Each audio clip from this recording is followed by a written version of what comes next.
Everyone's good. Sweet. First of all, I mean, just yeah, where in the world are you, Aaron? Where are you? Introduce our audience. So how you're coping during this time of lockdown, and tell us where you are and what you're up to. Yeah, absolutely. And thanks so much, Zach, for having us. We really appreciate it. Love Consensus. It's obviously one of the best the best blockchain events. It's sad that we don't get to do it in person this year, but I think you guys are doing a great job. So I'm in Brooklyn, New York. Even though the news says that things are pretty bad, and in many parts they are, we're holding up okay, and everybody is doing great. Cool. And Pri, how you doing? Good. I'm normally in Brooklyn, but decided to flee to Florida, USA. So we're here in the Sunshine State, and the beaches are probably going to be open soon. So that's where we're at. That's good. That's good. Well, stay away from those rowdy Floridians. You know, they don't. You're one of them. I don't know. We'll see. I'm in Pennsylvania, which is where I'm located usually as well. So outside of Philadelphia, come to you live. So Aaron, let's start with you. If you could just first of all, introduce open law, and then introduce this concept of the LAO and your particular twist on making DAOs work. Sure, absolutely. Open law is a way that bridges the real world with blockchain-based ecosystems. We are able to take traditional legal agreements, which define rights and obligations, and make them enforceable in courts, and give effect to all these amazing assets that we're seeing created, distributed, transferred, structured on Ethereum and other blockchain-based ecosystems. I've been in this space for quite some time. I was fortunate enough to play a small role helping to launch Ethereum. Worked with a lot of great projects over the past couple of years. And from the beginning, particularly in the Ethereum ecosystem, we viewed Ethereum as not only a way in which to create assets and transfer them, but as a way to get a whole bunch of different people online, coordinating, working together to build organizations that can help push forward society and also spur a whole bunch of innovation. The first real major experiment in that regard was a project called the DAO, which I'm sure many folks that are watching or attending are very familiar with. And it was a spectacular failure, right? It exceeded all expectations. It blew people's minds, this concept that you could actually begin to build a Silicon Valley in the sky. But it also failed and created a whole host of drama that really fed into lots of different camps in the blockchain ecosystem. In our minds, it in many ways resembled Mt. Gox for the Bitcoin ecosystem, in the sense that it was spectacular, right? Mt. Gox was an incredible exchange, but from the US's perspective, it was set up in a slightly weird jurisdiction, Japan, and it had a number of security issues, a little bit like the DAO. And we've seen over the past 8, 9, 10 years, exchanges like Mt. Gox become legitimized through the efforts of Coinbase and Kraken and a whole host of other exchanges. We think the same thing is going to happen with DAOs, right? We had this kind of Wild West version of a DAO with the DAO itself. And what we're trying to do and what we're doing and launching on April 28th is a DAO, and a DAO that complies with US law. And we think that this is a big deal. We think that one of the core use cases for blockchain technology, and in particular Ethereum, is capital formation. We saw that with the DAO, we saw that with the token boom and ICO boom of 2016, 17, and 18. And saw billions of dollars being raised for projects, many of which were great and some of which were not so great. And to us, that's a core use case of Ethereum and blockchain technology, a lot like how the core use case of the internet is e-commerce, right? We've seen many permutations of e-commerce with the internet. And I think that DAOs are kind of the next chapter of capital formation in the blockchain ecosystem. And it's pretty exciting. Yeah, I like the idea. I like the descriptor of the venture capital firm in the sky. And you talk about capital formation, obviously being a primary use case here. I'm going to jump over to Pri. I'm really interested in some of the more, more novel, more curious applications that you guys are thinking through when it comes to DAOs, right? You're able to assemble all these people into some sort of unit under this nice legal wrapper that makes it all sing. Yep. Outside of being like a virtual venture fund, what are some cool things that you guys are considering this technology might be used for? Yeah, that's a great question. So that's exactly what I feel like I've tried to spend a lot of time on, just thinking through. looking at the traditional VC model, seeing what's worked for them. I mean, you have like really great operations like Y Combinator and others, other kind of startup incubators, and kind of trying to adapt that to this like decentralized venture capital structure that we're creating. So just in thinking that through, we have a few things that we've launched, or at least have talked about launching. One such thing is this mentor portal that we've actually announced. We have upwards of 20 or so great mentors, all in the Ethereum ecosystem, that are all going to support projects that are funded by the LAO. So basically, once a project is voted on by the LAO members, the projects themselves can head to what we're describing as like a mentor program, where they can then seek specific individuals, whether that be a one-off marketing campaign, for example. They could reach out to have help with that. They could seek a more official advisor relationship, meaning they could have equity kicked over to the advisor or mentor in return for their advisement.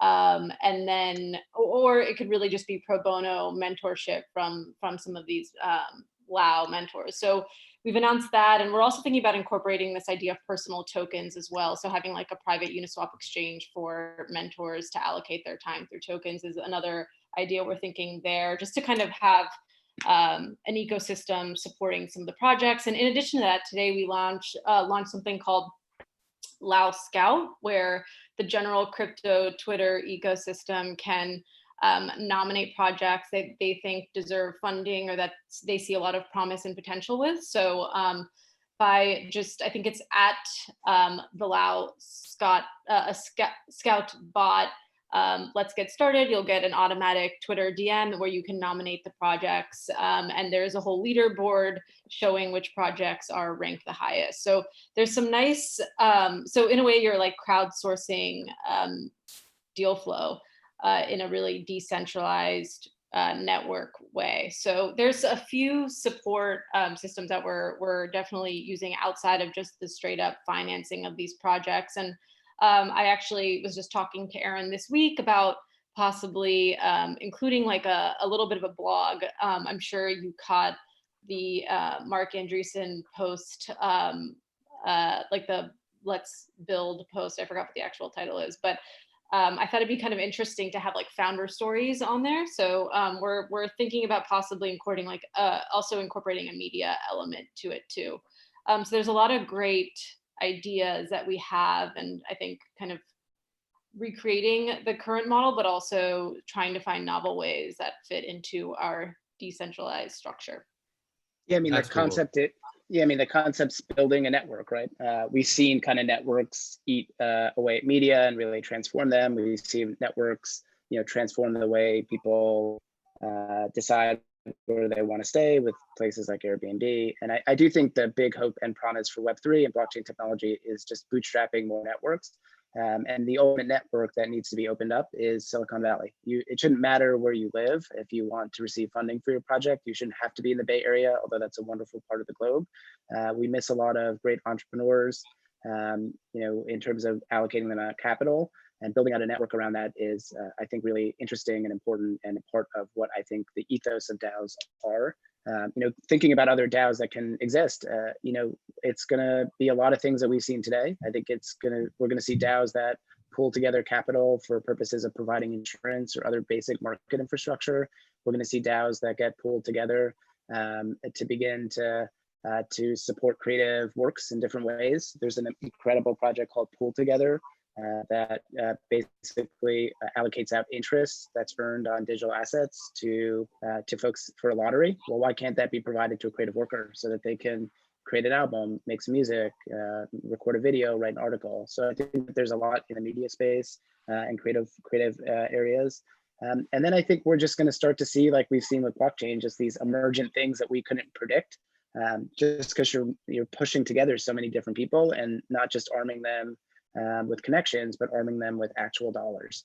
And I think or Ether or whatever crypto asset, but arming them with some form of value to begin to hone their craft or build things is tremendously important.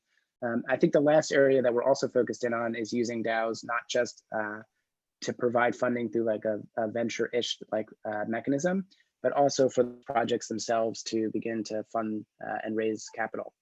So instead of, let's say, doing a token sale like people did in 2016, 17, and 18, projects that really do want to build decentralized open source token-based networks have the possibility of using a DAO structure to do that.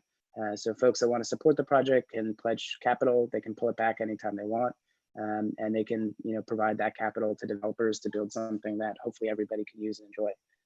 So I think it's a huge playing field, and I think that's what's so exciting.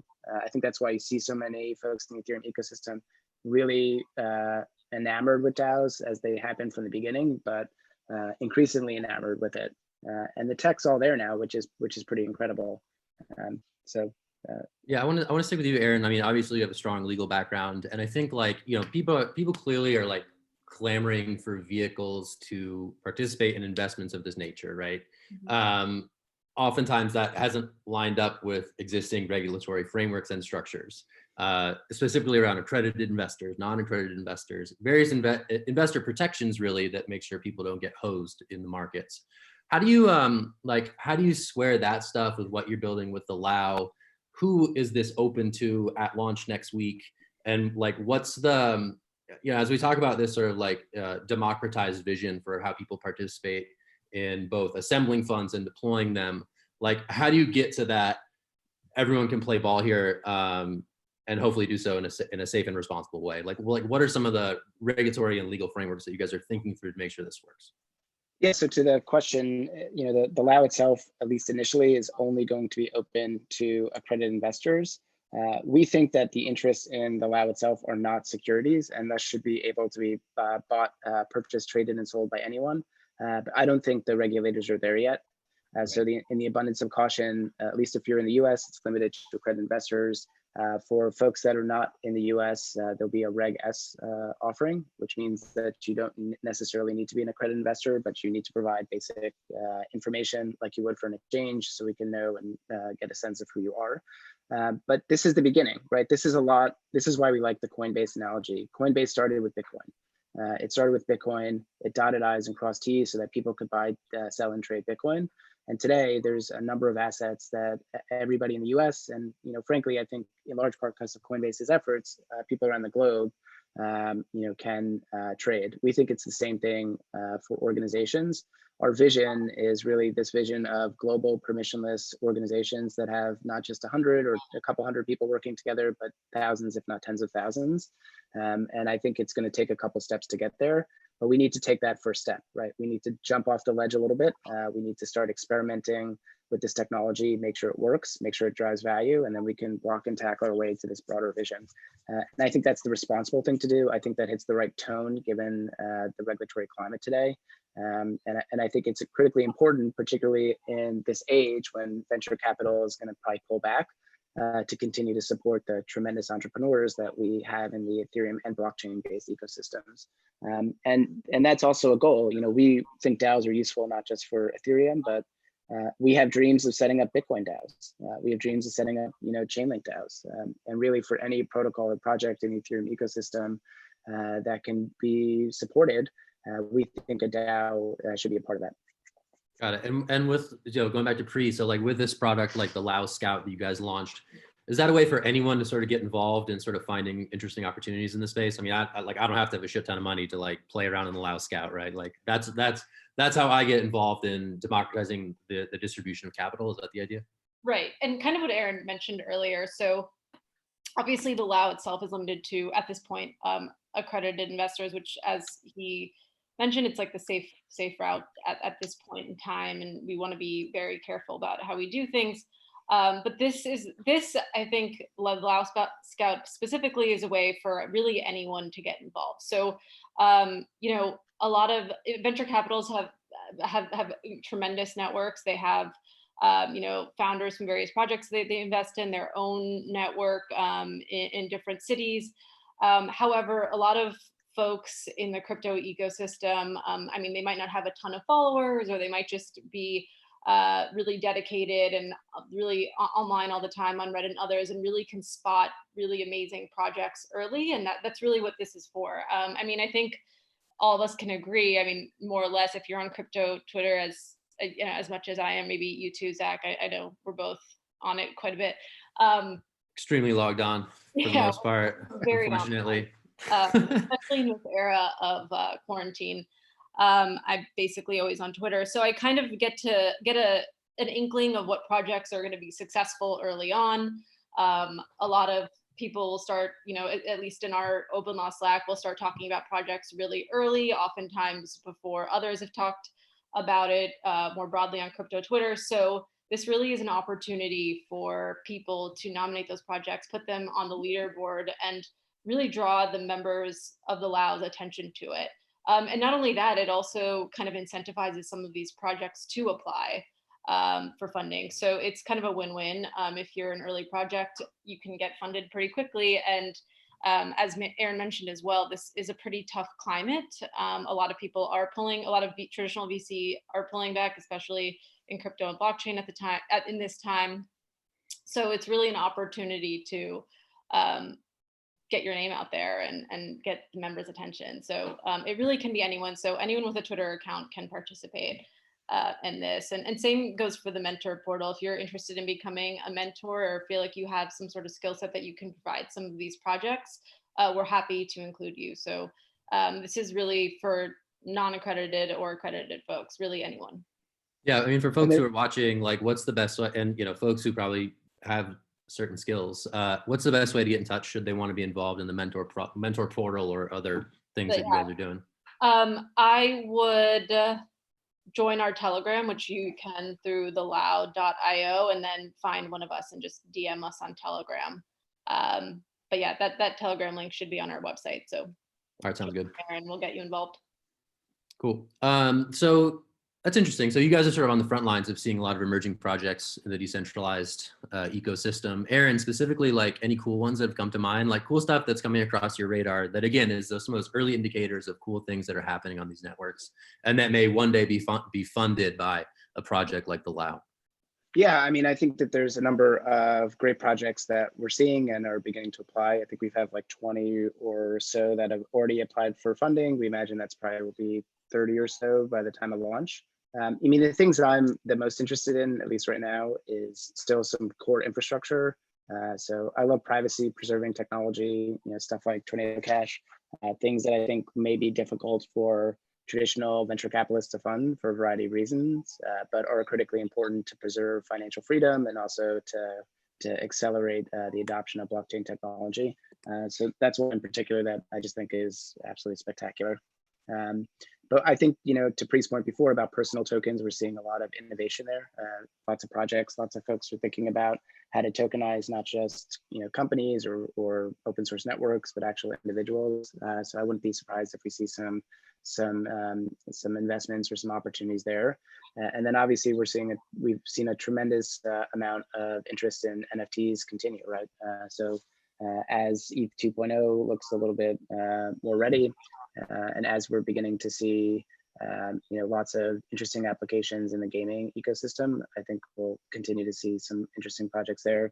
And then I would say the last area where I'm particularly focused and would love to see projects is just abstracting away wallets in some capacity, or just getting rid of some of the UX hurdles. And I think that wallet abstraction is something that is going to be really important. And whoever nails that, I think they'll become a pretty important and successful project. And last, I would say insurance. I just think you can't have efficient markets without insurance. It's not the most exciting thing to talk about, but it's really important. I think seen over the past couple of days, DeFi protocols run into issues, and insurance and auditing and those types of downside risk mitigators are really important. And I'm hoping we see more of that, and I think we will too. Yeah, I think like from the BZX hack to the DForce thing, those products are going to be increasingly important as more DeFi protocols capture attention, users, and money. The one that really made it pop for me, speaking of the personalized tokens, was that Saint Fame DAO, the fashion house DAO. And I remember when we were covering that story that like the designer of this T-shirt was being compensated in his own personal token, right? So he was able to tokenize his labor and be compensated as such for contributing design services to this decentralized fashion house that was producing this crazy T-shirt, and now COVID masks. So I thought that was a really interesting one that popped to mind. Yeah, I But mean, what's cool about you get dynamic pricing, right? So you yeah. have scarce goods. So why, it really becomes a question of how do you price it. And I think some of the crypto economic systems, like like what Saint Fame has implemented, are super cool and probably have a broad range of applications. The innovation hasn't stopped just because we're in this, and just because some of the token sales have slowed down. Yeah, I mean, I think it is when you think about like sort of the next big opportunity, right? Like if you look at the evolution of the crypto space over time, token sales were this thing that existed in a different era, and DeFi has emerged as this sort of new emergent technology, especially in the Ethereum ecosystem. It really does seem to some observers that DAOs are primed to do that next sort of thing, right? That promises people participation in these networks in a way that could offer meaningful and substantial returns. So I'm just very curious about some of the implications of that, right? Like, how do you make sure that people are participating in this in a way that avoids some of like the centralizing forces that lead to the problems that exist in the current venture capital world, right? Especially with the initial sort of complicating factor around, in the US at least, being an accredited investor. So I think this is like a long-winded way of saying, like, how are you guys selling your story, right? Like, what are you finding is resonating with people? I don't know if this is a pre-question or an Aaron question, but when you talk about this thing that you guys are rolling out in a matter of days, like, what is piquing people's interest the most when you talk about the Lao? Well, I feel like for one, really just to get right down to the chase, this is really great for, it's not only great for projects because they don't have to do the whole like sandhill jog, as I like to call it, but it's also, and they can get funding like very easily, not easily obviously, but it's faster, and you don't necessarily need to go to San Francisco every 2 weeks for meetings. But it's also great for mentors as well. Most venture capital funds, the LPs end up actually paying a carry, which is like a 20% on profits to the firm itself, whereas here there is no carry. They get to pocket all of the profit of the fund. So I think from that perspective, I think that resonates a lot with potential members of the Lao. I don't know about you, Aaron. I feel like that one is a big selling point. And not only that, it's just like the operational efficiency of it, and the ability to rage quit, I think, is another big one. I think it's this broad vision, right? We know that the world is becoming increasingly global despite what's happening now. And we know that in many ways, if you're an entrepreneur and you're not based in certain corridors in the US, you're kind of out of luck. You have to move. It's incredibly disruptive. And much like with the internet, where we saw streaming commerce, streaming video, I think with blockchain technology, we've seen the power of streaming money, streaming assets, whether that's Bitcoin or Ethereum. And that means that we have an opportunity to build a Silicon Valley in the sky, one that's not limited to jurisdictions, one that's hopefully more open and participatory, one where maybe if you're not able to contribute, at least in the short term, you can still support and promote and help projects that you believe in. And I think that just fits squarely with so many trends on the internet, from the passion economy, to user-generated content, to a whole host of other trends. And frankly, when I got into Ethereum, it was in reaction to the fact that I thought that the financial system was a bit rotten. And I think that we've seen over the past couple of decades that parts of Silicon Valley are a little bit rotten too. And if we have an opportunity to improve that collectively and point towards a future that is more open, is more fair, is more participatory, I think we can all look back and say that this was well worth it. So that's why I know personally I've been very interested in blockchain technology from the beginning, and that's why I think that this is incredibly important infrastructure to support and continue to build. And I think if we can do it in a responsible way, like Coinbase responsibly built exchanges, then we can make the arguments to the powers that be to open this up and build these, incredible organizations with, hundreds of thousands of people who barely know each other, in the real world, but are connected in the digital world and are working together. I think that's super exciting. Hey, Pri, I'm going to go back to you. You threw out one of my favorite technical terms in the Ethereum space, which is rage quit, which is a real life term that is used in, I think Moloch DAO was the first one to popularize it. Explain rage quit and why that's a really cool feature of participating in a DAO. Yeah, so it's awesome. This was developed by the Moloch smart contracts, Moloch DAO, and we've extended that in our smart contracts as well. So it's a fork of the Moloch V2. So the idea with rage quit is really if you are a member and you've pooled 120 ETH, you're not necessarily happy with the way the fund is going, or you'd just rather take that capital and put it to work somewhere else. You're able to what's called rage quit, so you can leave any undeployed capital and leave the fund, and someone else can come take your place in that fund. So it allows for a very fluid structure. So people can really just come and go as they please. So it's a little bit different than traditional VC. You really get a lot of flexibility, and yeah, it's pretty awesome. And that's, yeah, I mean, it's a little bit different than the way it happens today. So if you join a fund, and there's always going to be differences, but oftentimes you pledge your capital or you agree to pledge capital. And if you decide to leave, you lose everything. But here, because we can stream in money and the smart contracts can keep track of everything, they can basically understand who owns what and who made certain decisions towards investments. You can account for their pro rata portion of any profits. But let's say you're unhappy with the way things are going, you can pull back out your capital and redeploy it. The LAO is denominated in ETH. So let's say ETH increases dramatically in value, which obviously some people are betting on. Well, maybe you want to limit your exposure to the LAO. You want to take some of that ETH and deploy it somewhere else. You have the ability to do that with a couple clicks of a button.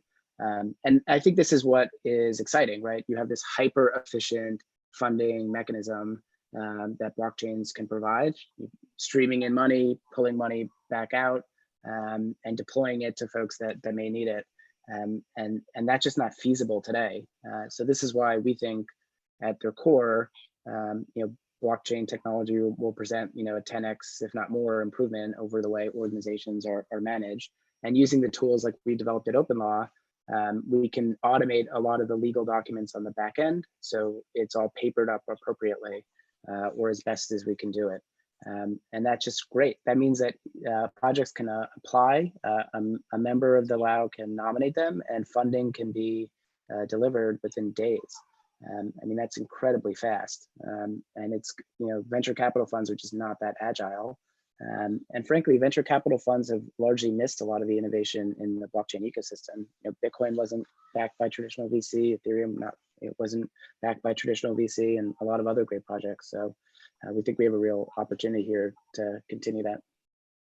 I want to talk about a really boring word that's really interesting, which is governance. And especially like the more I cover this space and the more I dig into DeFi specifically with like MakerDAO and how these DeFi protocols are governed. There's not a ton of participation in some of these governance decisions as it relates to these big giant platforms that have a ton of ETH locked in them. What are you looking to as an example, be it a positive one or a negative one, to make sure that these things work at the governance level really well? And these decisions are indeed democratized and not necessarily controlled by various governance whales who hold a bunch of Maker or something like that. What are some of the points of inspiration, or who your influence is when you're looking to governance on this platform? Yeah, well, in many ways, we want that governance experiment to start to happen with the LAO. We're not, we don't have all the answers, and we know that we're going to have to kind of collectively model our way towards the right systems. And with the LAO itself, the members are in full control to determine what the governance is related to the operation of it. We serve on the OpenLaw side as a service provider to really support that. So that means if new tools are needed, that means if new legal structures are needed, we'll endeavor and do our best to kind of get that in order and shape. But we get to play around with some really fun things, which Preet didn't mention before, but I think is also important. You can delegate your votes if you're a member. So that could be to another member, and that may raise the concern that you're worried about, Zach, where it gets consolidated. But let's think about it the other way. I could delegate my voting rights as a member to an entire pool of people on the internet. I could say, look, I don't think I actually have the best decision here. I think that the internet is better collectively. Like crypto Twitter is actually better at making these decisions than I am, and I'm happy to let them, deploy my capital. And I think that that's pretty exciting. The fact that it's so easy to kind of pledge who can effectively be your proxy, and it's seamlessly managed via these smart contracts, just opens up different ways to play around with things. I think the other thing that at least we have going for in the US, there's certain constraints. So the LAO itself is going to be limited to up to 100 members, so it can't be too large off the bat. And number two, the nice thing is that since we can spin up as many DAOs as we want using the system, we kind of have funds that have the same operating system. So you can imagine that helping to limit some of the consolidation of power, which I know we're all a bit concerned about. But look, I think this is part of the experiments that we need to do. We're just bringing this together as really just a catalyst, but we know that the members and lots of other folks in crypto Twitter are going to figure out these governance issues. We always tend to do that, even though if we muddle along a little bit and it feels a little bit painful, but I think that that's just only natural. I also just like to add to that, to prevent like any sort of majority decision making.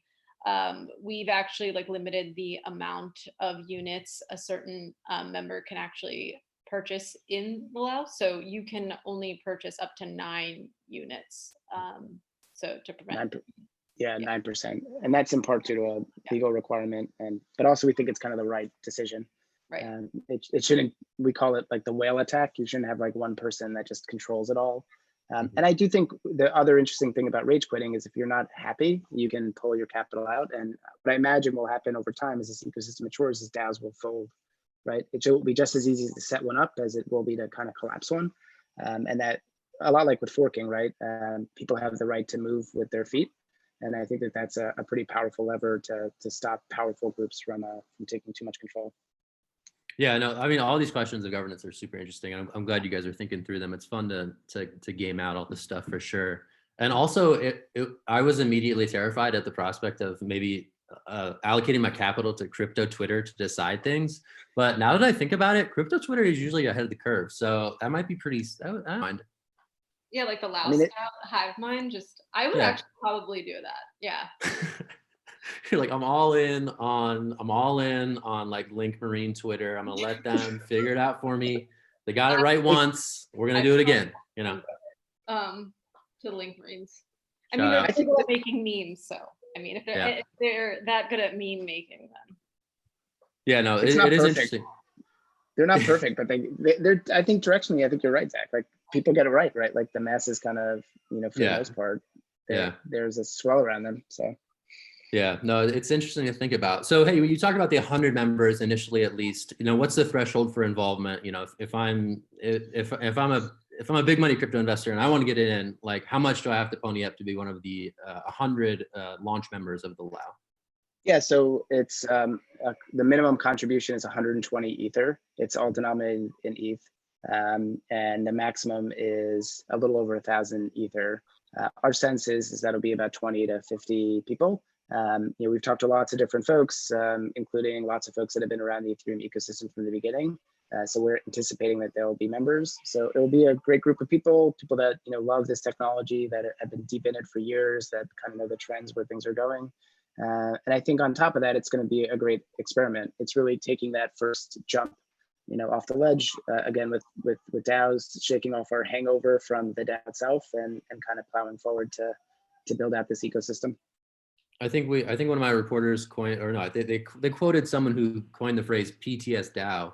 And I think it appeared in one of the early stories about you guys. Ethereum is shaking off its PTS DAO. I don't know if it was a meme or somebody, but that sounds like a meme. Sounds a little bit like a meme. So it's interesting to see that's continuing as people experiment with this stuff. Pri, were you going to say something? No. Okay, cool. I'll just keep talking. Yeah. So yeah, the LAO. So this is based on, specifically with the Scout, which I think is cool because it's a great way for me to spy on cool projects that I may not know about. Specifically, that was based on TCR Party. Is that right? Yes. Because I remember playing around with that on Twitter, and that was fun. So basically this bot on Twitter like will grant me a certain amount of tokens, and I can sort of like vote which projects are cool or not. Is that the idea? Nominate Yeah. projects that you think are cool. Okay. Nominate, Yeah. challenge. Right, but that, I mean, TCR Party was awesome, but it kind of had Yeah. a finite endpoint. But I think what's cool about how we're using the same mechanic, which I know lots of other folks were looking into, particularly a couple of years ago, I think this is a great use case for it, right? Spotting, identifying the best projects, and then hopefully they get funding. So, you know, it's not just creating a nice list of, you know, crypto Twitter celebrities, but actually creating a list that has meaningful impact on people's lives, right? You can help And it's always catalyze. changing too, right? So Yeah. there's always new cool projects that have emerged from like all of these hackathons and such. So if you like see one and there's a Twitter account, just go ahead and nominate. That's cool. Yeah, token curated registry. So that's good stuff. That's a good concept. All right, let's talk about some other stuff. So yeah, if you're just tuning in, hey, I'm Zach Seward. I'm from CoinDesk. I'm joined by Pri and Aaron, who are with Open Law. They're building the LAO. It launches next week on the 28th, I believe. And we're talking about building venture capital firms in the sky and related implications of said developments. Yeah, I mean, how are things going? Like, you guys are a distributed team at the moment. Are you living by the decentralized ethos? Any tips and tricks for maintaining privacy, Aaron, as you work online in today's surveilled environment? So what, like, we can veer to other topics here even. Yeah, I mean, look, I mean, we've been a remote first team, which is, I think we've been fortunate in that regard. The members of Open Law were scattered, you know, mostly across the US, Europe, and parts of South America. So there's always been challenges. And I know lots of folks are grappling with that today, but I think on balance, it's a good thing. You know, slightly less meetings, a little bit more writing, you know, some odd times a day when you may need to work, but I think it's, you know, I do think that it can be just as productive, if not more productive, once people kind of get the hang of it. You know, I was fortunate enough, I did a lot with the for-profit sister project to Wikipedia called Wikia, and it was all pretty much remote back then too, but on IRC channels and Skype. So I do think that it's, you know, I'm actually encouraged that we're beginning to move a little bit away from offices and more towards digital environments. So Yeah.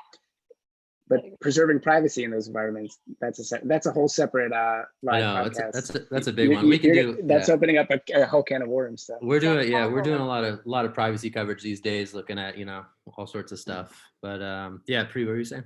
No, just saying, I think Telegram is really important. I think for certain conversations to be had, Telegram and Signal are my two over Slack or any other sort of platform if you're trying to have private conversation and correspondence. Not that I'm doing anything sketchy, but you know.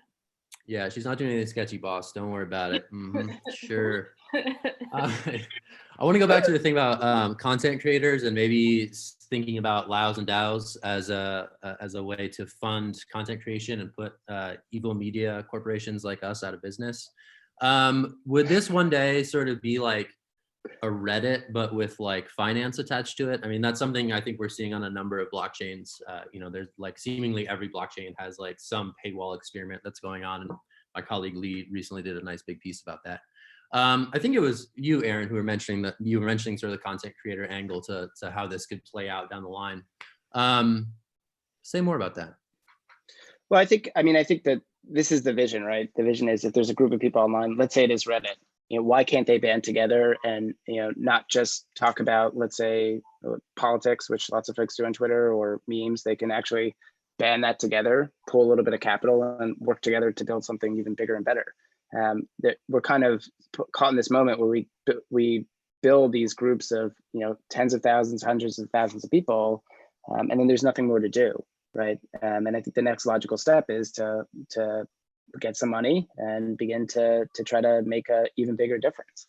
And I don't know if that will take down big evil companies or media companies, but I do think it, you know, it creates a different way for people to participate and interact with a brand. So thinking about, and we're happy to explore a CoinDesk DAO if you want to do that. What about Zach DAO? Let's just do it. Let's just do it straight. Let's do it straight up. Zach DAO. What do you think? Yeah, cut out the middle. Cut out the middleman. Yeah. I mean, come on, seriously. What are we talking about here? Come on now. Yeah, no, but I think, you know, I think it's the same thing. You know, maybe there's a way to get a pool of capital where people can be focused on a specific issue. There's a project called Marketing DAO, which I don't know if you've paid attention to, but it's not that far away from what a content DAO may look like, where people are pulling together capital to create a different type of content, right? Marketing content, which can be really useful. So maybe in the future, all these projects need some help on the content side, and they're going to enlist the help of a DAO that can help do that. Maybe instead of having Patreon in the middle, it's really something that looks more like a DAO.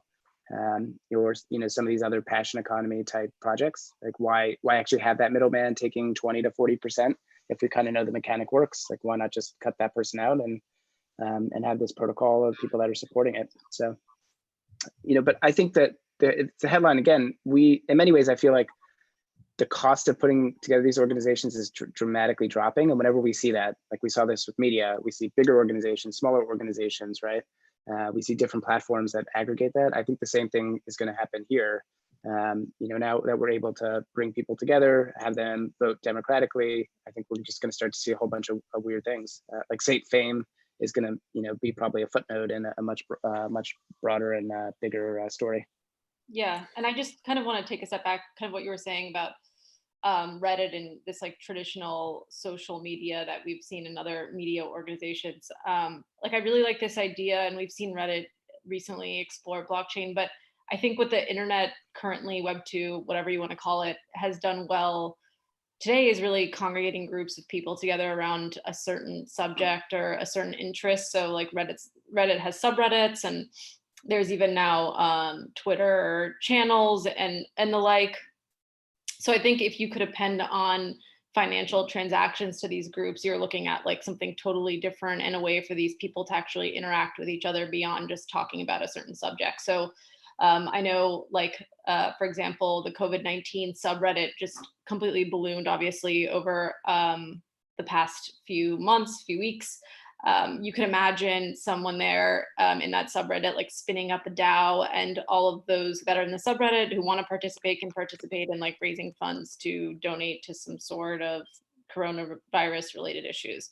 So I think just something like that is such a huge blend to what we have currently on the internet that I think we'll start seeing that emerge in a few years. I really like the idea of that as well, just beyond information sharing, but also sharing financial decisions. Yeah.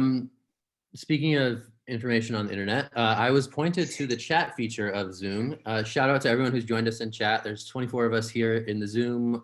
There's a bunch of other people watching on Twitter, so thanks for tagging along with us. We'll be wrapping up in the next 10, 15 minutes or so. So if you want to pop a question into the chat box, I'll do my best to get it to our guests. We actually do have one that has been submitted here in Zoom, and it is how will DAOs or LAOs protect the legal and financial interests of investors? What are some of the investor protections that you guys are building into this product? Yeah, sure. So, one financial protection is that the DAO itself is organized as a legal entity in the US. So what we saw with the initial DAO project was, once it kind of went sideways, the question of who owed people what and what the liabilities were was completely up in the air.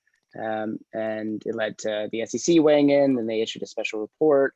It had a whole bunch of different panels from a couple of years ago, I'm sure including at Consensus, where people were weighing in and debating what the responsibilities of the original DAO members were, and whether or not they were going to get in hot water.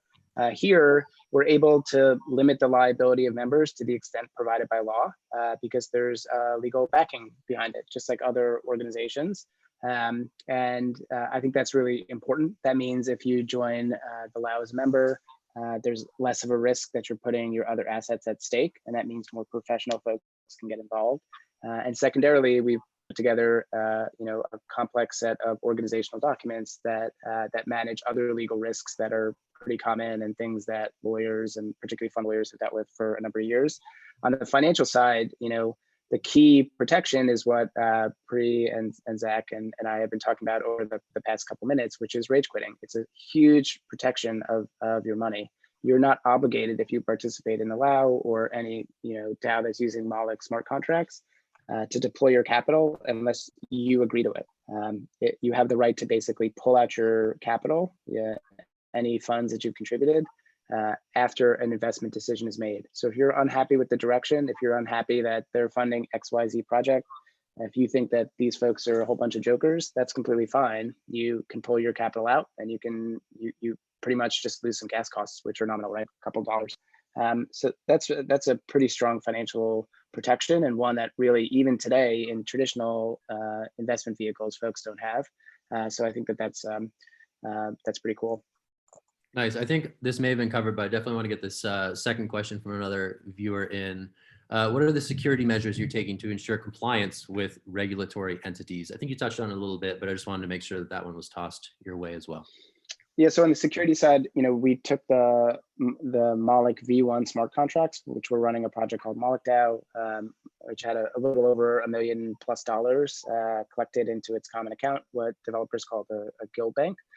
We extended that so that we could not only use that smart contract code to collect funds and allocate that out to a party, but to actually get an investment or something back in exchange for the capital that's provided. And that's all, the smart contracts have all been audited by consensus diligence. And we've also circulated it to other folks that are able to evaluate the security of the underlying smart contracts. I think the real headline and why we actually moved in this direction is those smart contracts are a lot simpler than what we saw with the DAO. And the way we've constructed them with Amin and others' help is so generic that we may be at a point where we have what's effectively like an ERC20 standard for organizations. So like what we saw with ERC20 tokens, once they became standardized, all these projects started playing around with them. Our sense is that the Moloch V2 smart contracts are in a similar position. So if you're technical and you want to start playing around with DAOs, they're a really, really great place to start. And you can really get one up and running super fast. And that's pretty cool. So it's a very powerful, I think, we talked about financial Lego blocks in the DeFi ecosystem. At OpenLaw, we view ourselves as building legal Lego blocks. Well, these are organizational Lego blocks, right? Just circuits that are running on Ethereum that help you create an organization. We got Nice. Van Vibber who wants to ask you guys a question. Cool. Van. Long-time listener, first-time caller, Van Yeah. Vibber. Where is he? Unmute yourself, please. Van, where you at? Van, come through, Van. It's building up All right. All right, John, maybe just type it, while Van sorts it out, I have a question from William Gomez. It's actually a really interesting question.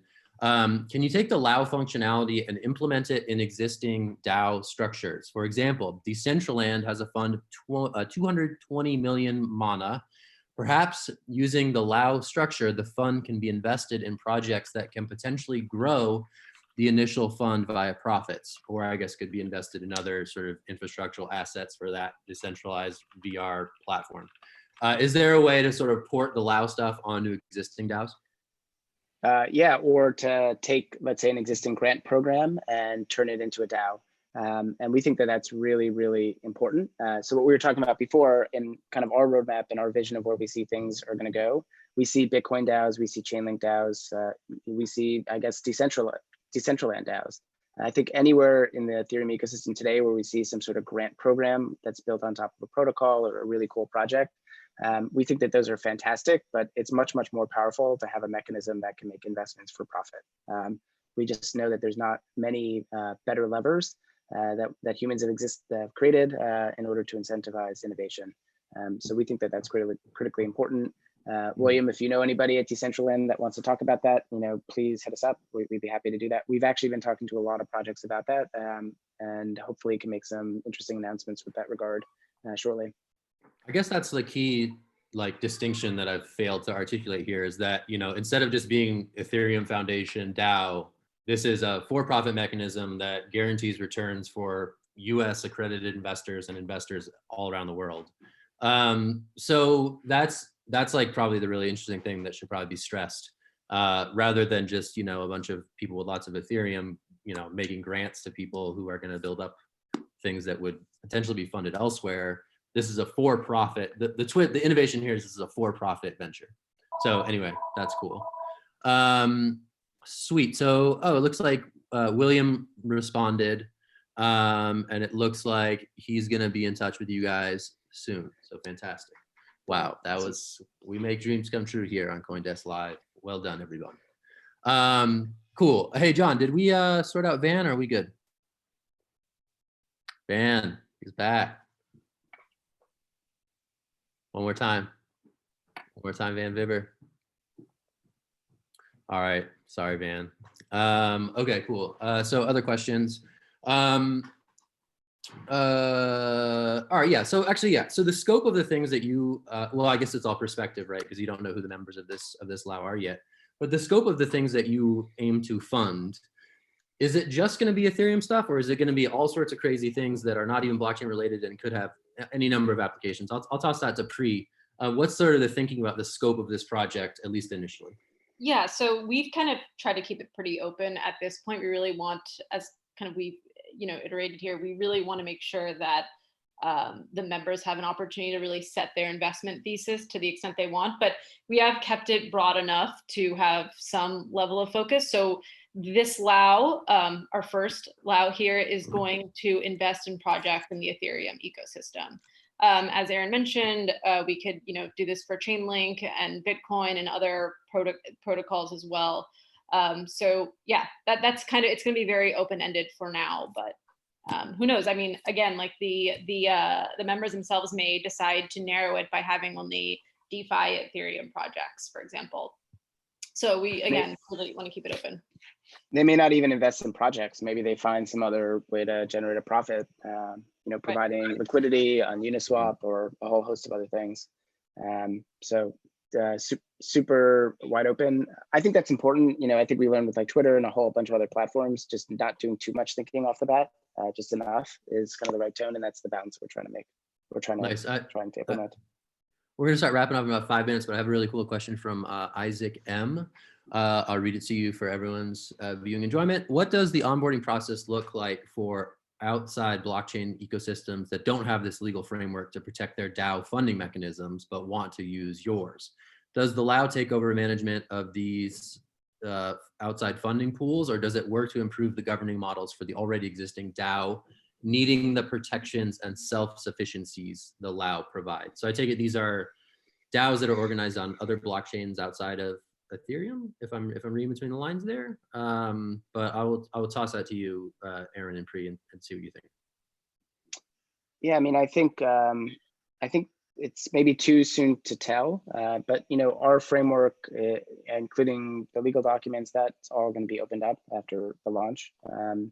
And so, we're hoping that this can incentivize the building of an ecosystem of these organizations that are all working together. It's part of the same network approach. So I don't know if takeover feels a little bit too aggressive, but I imagine that, and we're aiming to and hope that what we're doing will influence and help shape and help grow and mature this important ecosystem. So I think that's kind of how we view it. Got it. We can wrap different tokens now on different blockchains too. So that'd be kind of cool if you can kind of bridge a couple blockchains for one of these DAOs. Are these like the wrapped like Bitcoin projects on Tezos and various other things going on? Is that what you're talking about? Mm-hmm. Cool. Yeah, like TBTC. Yeah. Yeah. Kind of that. I mean, that makes sense to me. I feel like there's going to be a few blockchains out there. So there should be a Bitcoin DAO. I mean, there's not enough Bitcoin ecosystem development at this point, but so many folks are so passionate about Bitcoin, and I think we can make peace through commerce between the competing tribes. I was going to say that is a major olive branch right there. That's fat. Yeah, I mean, there's so few startups that that sponsor devs. I mean, there's like 8 or 10 like Bitcoin startups that sponsor development as it relates to that stuff. So it's like it's interesting. Yeah. So all right. So I think I'm being told that we need to wrap it up. It's 4:55 here on the East Coast. And I'm just gonna pitch to our upcoming event next month for a minute, and then I'm gonna say goodbye to our lovely guests. Consensus Distributed is our first virtual version of the big tent convention that we do every year. It's May 11th through 15th as normal. It exists online. Let me dump this link into our chat box should you all want to see it. And this has been like a great trial run in some respects for the virtual format at our big main stage event coming up in May, and Pri and Aaron are coming back to be a part of that. So that's very cool. So yeah, I'm Zach. There's Pri, there's Aaron, there's John over there. I want to thank you all for joining us this afternoon, and wish you all well in these trying times, as the emails say. And yeah, I think that's it. John, do I need to do anything else to wrap up? No, you're all good. We can maybe I'll do a quick video. We love that. All right. Well, thanks so much, Pri and Aaron. Have a great day, Thanks, and Zach. I'll talk to you both soon. We really appreciate it. Thanks, Yeah. everybody. Yeah, thank you. Excited for the launch. Thanks a lot. Bye. All right. Bye all.